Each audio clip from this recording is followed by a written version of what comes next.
ઘણા લાંબા કાળથી ચપળ થઈ રહેલા અને આ તળાવમાં જ તપના જેવો દંભ કરી બેઠેલા બગલાઓને જોઈને ધૂર્તના ચરિત્રને જાણનારી એક સ્ત્રી બીજે સ્થળે ઘણા લાંબા સમયથી વિષયોમાં લંપટ થઈને ચપળ થઈ રહેલા અને આ તળાવમાં જ તપનો દંભ કરીને તેમજ અંધકારનો ઉદય થતા સુધી ત્યાં બેઠેલા ધૂર્તોને જોઈ વિસ્મિત થઈ ગઈ.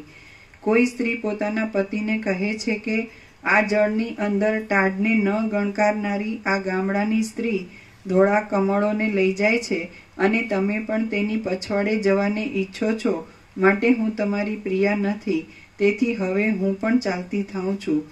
આમ હે નરશ્રેષ્ઠ, માર્ગમાં કોપ પામેલી પોતાની પ્રિયાને આ પથિક વટેમાર્ગુ તીર ઉપર આવેલા અને કુસુમલતાઓની ગુફાવાળા ક્રીડાવનમાં મનાવવા યત્ન કરી રહ્યો છે તે જુઓ.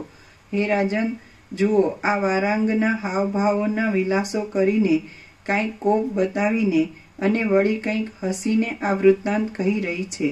બગલાઓ, જળ કાગડાઓ અને ભિલ્લ આદિ હિંસક પ્રાણીઓ જો કે એક જ ઠેકાણે રહે છે, તો પણ મૂર્ખો અને વિદ્વાનોની પેઠે તેમને બુદ્ધિનો પરસ્પર મેળ થતો નથી. ખંજન પક્ષીની ચાંચમાં રહેલો કીડો કીટ અવાજ કરે છે અને જાણે પૂર્વકાળમાં સંચય કરેલા પાપથી ઉપરના ભાગમાં ફરક્યા કરતી ધજા હોય એવો દેખાય છે. તળાવના કાંઠા ઉપર આવેલા ઝાડની અંદર રહેલો ચપળ બગલો જ્યાં પોતાનો અવાજ કરે છે, ત્યાં સ્નેહને લીધે જેમ સ્ત્રી પતિના વક્ષસ્થળને પકડી લે છે, તેમ માછલી કંઈક જળવાળા તળાવના ખાબોચિયામાં ભયને લીધે પોતાના સંપૂર્ણ બળપૂર્વક કૂદી પડે છે અને મરી જઈને પણ નિપુણતાથી પોતાના દેહની રક્ષા કરે છે. કેમ કે આ સંસારમાં કોઈ મોટી આપત્તિ આવી પડે ત્યારે હૃદયનો ભંગ થઈ જઈ મરી ગયા વિના બીજું કશું સુખ આપતું નથી. બગલા, અજગર અને જળકાગડા આદિ પ્રાણીના ઉદરમાં પેઠેલા અને ચાવ્યા વિના જ તેમણે ગળેલા મત્સ્ય આદિ જીવોના ચિત્તની સ્થિતિ સુષુપ્તિના જેવી એક મૂર્છા રૂપ જ છે એમ હું માનું છું. પોતાની પાસે ઊભેલા જળ કાગડાઓ, બગલાઓ, ગીધો, મીંદડાઓ અને સર્પોને જોઈને જળચર જીવોને જે ભય ઉત્પન્ન થાય છે તેની આગળ વજ્રપાતનો ભય પણ તૃણના જેવો અતિ તુચ્છ છે એમ પૂર્વજન્મની સ્મૃતિવાળા કોઈ વિદ્વાને અગાઉ મને કહ્યું છે. નેત્રની શોભાના બળથી ભમરાઓ પોતાની પાસે આવે છે ત્યાં નવા કમળોને અને કેતકીના પુષ્પોને વિખેરી નાખનારા તથા આ તળાવના કાંઠા ઉપર આવેલા વૃક્ષના પુષ્પો વડે સુશોભિત એવા નીચેના પ્રદેશોમાં બેઠેલા આ મુગ્ધ મૃગો આપણી પાસે જ ઊભેલા છે. આપ રાણી આદિ પ્રિયાવર્ગને દેખાડો. મયુર મહાશયપણાને લીધે ઇન્દ્રની પાસે જળની યાચના કરે છે અને ઇન્દ્ર પોતે મહાત્મા હોવાથી તેની યાચના ઉપરથી આખી પૃથ્વીને જળ વડે પૂરી દે છે. આ મયુરો વાછરડાની પેઠે મેઘોને આંખોમાં આંસુ લાવીને શબને યોગ્ય એવી ગંધ પુષ્પાદિ પૂજાદિની રચના કરી તેમણે લાકડા એકઠા કર્યા. પછી તેઓ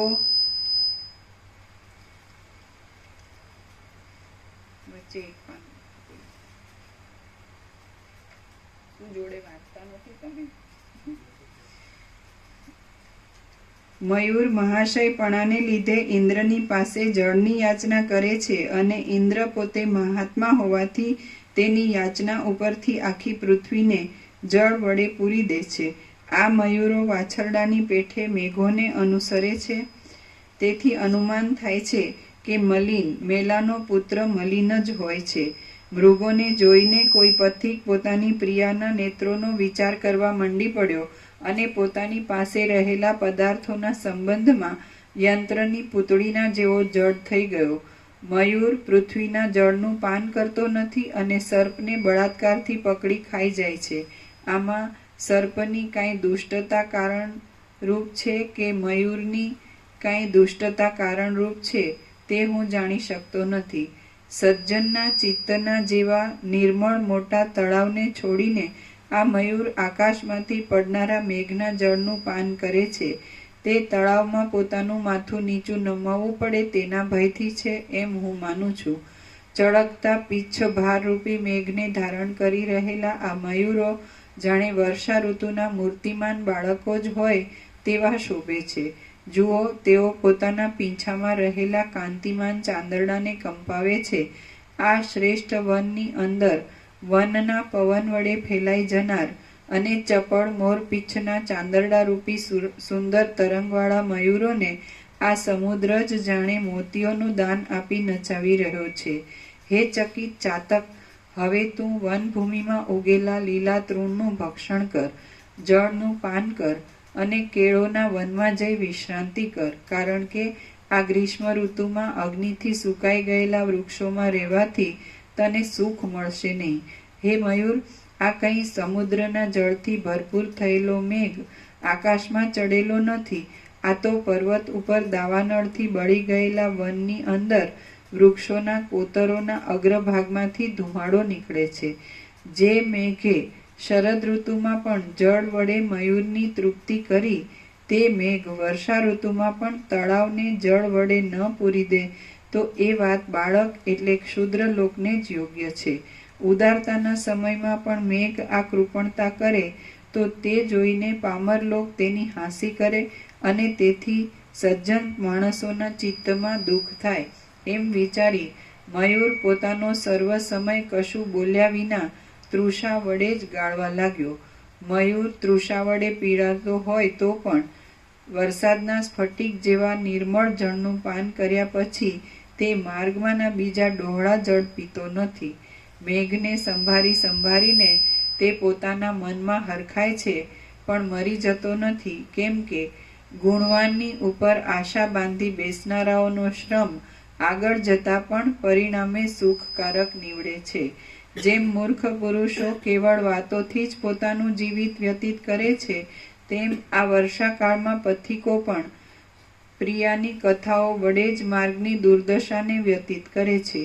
હે મહારાજ, જુઓ, અહીં આ તરુણ સ્ત્રીઓ તળાવમાંથી કમળ, ઉત્પલ, કુમુદ, બીસ તથા મૃણાલ આદિ કમળોના તેમજ કમળોના પાંદડામાં ભરી દીધેલા જળના ભારને લઈ વહી જાય છે. અરે, તમે આ ભારને શા માટે વહો છો? એમ કોઈકે પૂછ્યું. એટલે જુઓ, એ તરુણ સ્ત્રીઓએ ઉત્તર આપ્યો કે હે પથિક,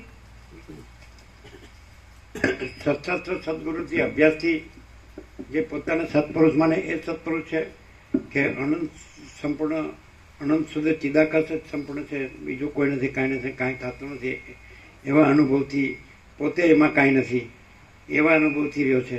તો પછી ત્યાં સત્પુરુષ કહેવાપણું છે. સત્સત્ર સદગુરુના અભ્યાસથી, જ્ઞાનના અભ્યાસથી, બ્રહ્મના અને પરમાત્માના ચિદાકાશના શબ્દ જ્ઞાન, મતિ જ્ઞાન, એના અભ્યાસથી જે પોતાના સત્પુરુષ માને મનાવે છે એ સત્પુરુષ છે કે જે બસ આનંદ સંપૂર્ણ એટલે અનંત સ્વચ્છ અનંત શુદ્ધ ચિદાકાશ જ છે સંપૂર્ણ, બીજું કોઈ નથી, કાંઈ નથી, કાંઈ થતું નથી, અને પોતે એટલે બધું કાંઈ નથી, એમ પોતે કાંઈ નથી, એવો જ રહે છે. પછી એમાં સત્પુરુષ કહેવાપણું છે કે જો હૈ સો હૈ, બસ પૂર્ણ વિરામ. તો પેલું સત્પુરુષ કેવડાવે શાસ્ત્ર જ્ઞાન, ગુરુ જ્ઞાનથી, તો એને શાંતિ હોય તો એ અહમ છે કે બીજું કાંઈ? અને એમાં જેમ આકાશમાં કાળું ટપકો કલંક કદી સંભવે નહીં, એમ ચિદાકાશમાં અહમરૂપી કાળું ટપકો કલંક કદી સંભવે નહીં. તો પછી એ પરમ શાંતિ જ છે કે બીજું કાંઈ? મહાચિદાકાશ પરમ કૈવલ્ય પરમ શાંતિ કે નહીં? એ સહજ છે અને આ કૃત્રિમ છે. કૃત્રિમતા, ઔપચારિકતા, આડંબર કે એને કે એપી એટલે જેને ડુપ્લિકેટ, નકલી અને અસલ તો એ જ છે, જો હે સો હે, નહીં?